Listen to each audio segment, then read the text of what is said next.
네, 부자가 되는 대세 정보 전해드리는 코너입니다. 증시 이야기 좀 해보려고 해요. 부자 대세 시간이고요. 오늘은 우리은행 WM 상품부 투자상품 애널리스트 김현 애널리스트와 함께하겠습니다. 어서 오십시오. 네, 안녕하세요. 직함이 안 써 있어서 당황했어요. 네, 차장입니다. 네. 차장님 어서 오십시오. 오늘 우리 주식 시장은 약간 반등을 하는데 요거 뭐 그렇게 환영할 상황은 아닌 건가요? 어떻게 봐야 돼요? 일단은 뭐 지금 증시가 한 3,200선에서 조금 이제 뭐 아래 위로 조금 이제 좀 답답하다 느끼실 것 같은데요. 속 터질 것 같아요. 네.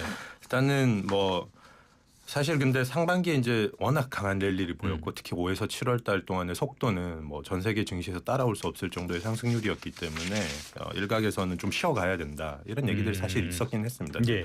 그 와중에 뭐 너무 잘 아시겠지만 어떤 정책 기대감 후퇴 뭐 이런 것들 때문에 조금 눌려 있고, 근데 그럼에도 뭐 뒤에서 좀 말씀드리겠지만 뭐 반도체나 이런 쪽에 대한 기대감 이런 것 때문에 뉴스에 지금 약간 일희일비하고는 있지만 그래도 큰 기조에서 보면 또 반도체는 나쁘지 않은 것 같다. 이 정도 기조를 가지고 조금 추가 상승 동력을 좀 다시 찾기 위해서 지금 타진하는 구간이지 않냐 생각을 하고 있습니다. 타진하는 구간이라면은 당분간은 지지부진하다는 뜻인가요? 지금 일단 국내 증시가 지금 보시면 이제 자산 우리 그 기업이 추정 기업이 주당 순이익 가치로 해서 주가 대비 보면은 그거 이제 PER이라고 하는데 한 10.6배, 7배. 그러니까 10년 평균으로 10.3배거든요. 그러니까 평균 수준 약간 상회하고 10.3배 정도면은 저기 미국 빅테크나 이런 데에 비하면 터무니없이 낮은 수준인 것 같네요. 예. 그리고 이제 PBR로 보더라도 그 장기 10년 평균이 1배인데 지금 한 1.06배, 뭐 05배, 뭐 07배 이 사이에 왔다 갔다 하고 있습니다. 그래서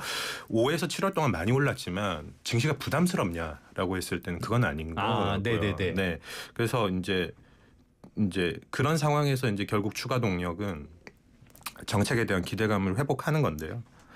제가 이제 업무가 말씀하셨다시피 상품 애널리스트다 보니까 하는 것 중에 하나가 그 운용력들, 펀드 매니저들을 미팅을 하는 게 또 제 일 중에 하나인데 최근에 만나 뵈면 국내 증시랑 해외 증시를 동시에 이제 운용하시는 분들은 조금 부정적인 의견들이 많으신 분들이 있어요.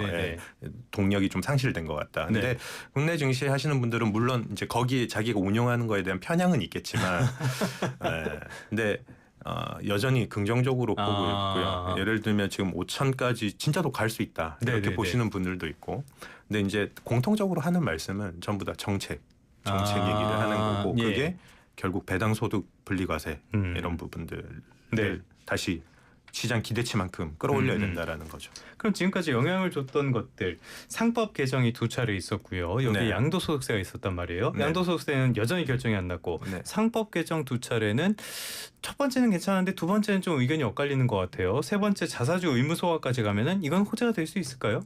일단은 뭐 재계랑 뭐 소액주주 간의 차이는 있겠지만 뭐 주식시장에서 좀 관점에서 보시는 분들 입장에서는 이게 어떤 자본의 효율화를 끌어내는 거거든요. 아까 PBR 얘기를 드렸는데 그러니까 자본이 너무 비대해지다 보니까 돈을 잘 벌매도 불구하고 자본 대비 수익률이 떨어진다. 즉 ROE가 떨어진다라는 게 결국 우리나라를 저 PBR로 또 몰고 가는 게 순환고리 역할을 하거든요. 그러니까 자사주 소각이 약간 자본에 대한 어떤 축소, 쓸데없는 자본에 대한 좀 잉여 자본을 좀 축소하는 역할. 그러면서 지표 기준으로는 효율성을 올리는. 그래서 그러면 PBR이 더 올라가도 된다. 그게 결국 기치로 내세우는 이 밸류업 해당되는 거기 때문에 나오면은 어쨌든 시장에서는 환호할 수 있다. 근데 요거랑 배당 소득 최고세율 지금 35%인데 어쨌든 이소영 의원이 발의했던 27.5%가 어쨌든 27.5%의 시장의 기대치였는데 최근에 또 민주당에서 김정현 의원이 25%까지 또 발의를 했기 때문에 뭐 관련해서는 지금 뭐 다권에 이제 안들이 올라가 있으니까 뭐 그런 걸 9월 아마 정기 국회 때에 대한 주목도가 높아지지 않겠냐 생각을 하고 있습니다. 알겠습니다. 어쨌든 정책적인 불확실성은 빨리 좀 줄여줬으면 좋겠고요. 자, 지금까지 왔던 것들 잘 왔던 것들을 보면은 조선과 방산, 원자력, 우리가 소위 말하는 조방원 이쪽이 계속 끌어준 측면들이 있는데요. 요거 계속 우리가 지켜봐도 됩니까?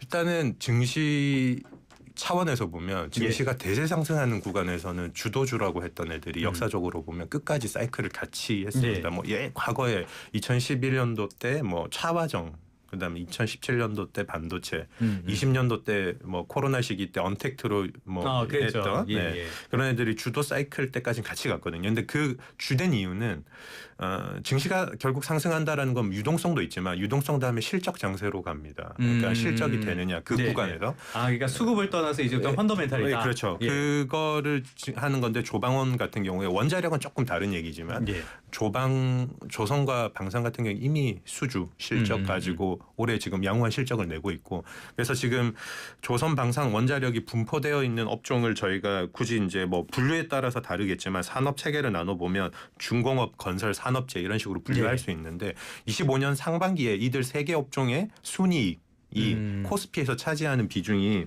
11.6% 정도 되는데 내년도에 지금 전망되는 거는 이 세 개의 산업이 차지하는 순이익 비중이 13.4% 될 거다. 근데 중요한 거는 내년에도 코스피 어쨌든 기업 이익이 내년에도 한 15% 정도는 증가할 거다라는 전망하에서 이 얘기가 나오니까 어쨌든 이익 측면에서의 좋네요. 이들의 기여도가 높다라는 거고 물론 이들은 수주 산업이기 때문에 역시 주가가 좀 더 세게 가려면 향후에 좀 추가적인 수주 뭐 예를 들면 지금 조선 같은 경우는 계속 뭐 캐나다 잠수함 사업이라든지 이런 여러 방산에 대한 기대감이 있기 때문에 어쨌든 4분기 내년 초 넘어가면서 이런 것들에 대한 좀 더 구체적인 뉴스들이 나온다면 아까도 말씀드렸던 국내 증시가 결국 좀 더 갈 거냐라는 문제 안에서는 얘네가 주도주 역할을 할 거다 이렇게 보고 있습니다. 폭발적으로 예전처럼 오르진 않겠지만 그래도 아직은 괜찮을 것 같다.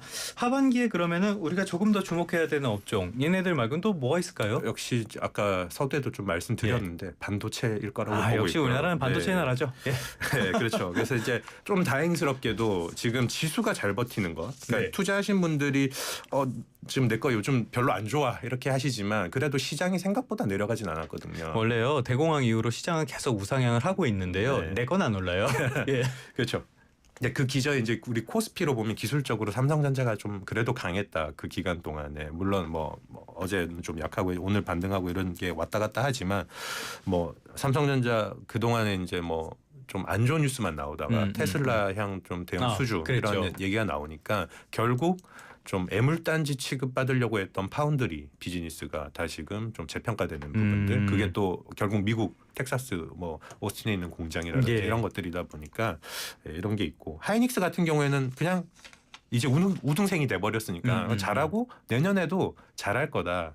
HBM 가격이 내년에 조금 빠질 수는 있는데 무슨 상관이냐 물량이 너무 많기 때문에 절대 이익이 계속 늘 거다라는 뭐 추세로 가는 거고 관세 불확실성이 뭐 완전히 해소됐다고 하긴 그렇지만 어쨌든 완화되는 국면으로 가고 있고 결국 지금 우리 기업들이 투자하겠다 미국에 지금 가서 계속 그 얘기하고 왔지 않습니까? 그러니까 투자가 집행되는 구간으로 넘어가기 때문에 관련해서 이제 투자가 좀 막혀 있었던 부분이 풀리면은 결국 소부장까지 그러면은 사실 반도체 밸류체인 전반으로 좀 좋을 수 있거든요. 그래서 그런 부분들이 조금 일단은 기대로 가져가는 요인이지 않냐라고 생각을 하고 있습니다. 맞아요. 우리 시장에서는 역시 반도체가 가져야지 전체 시장도 갈 수가 있기 때문에 앞으로 좀 기대를 할 수밖에 없는 그런 상황이기도 하고요. 자 어찌됐건 코스피 3000 시대가 개막을 했고 원래도 개막을 했었지만 좀 이젠 고착화가 된 것 같은데요. 주목할 만한 상품이 있다면 어떤 게 있을까요?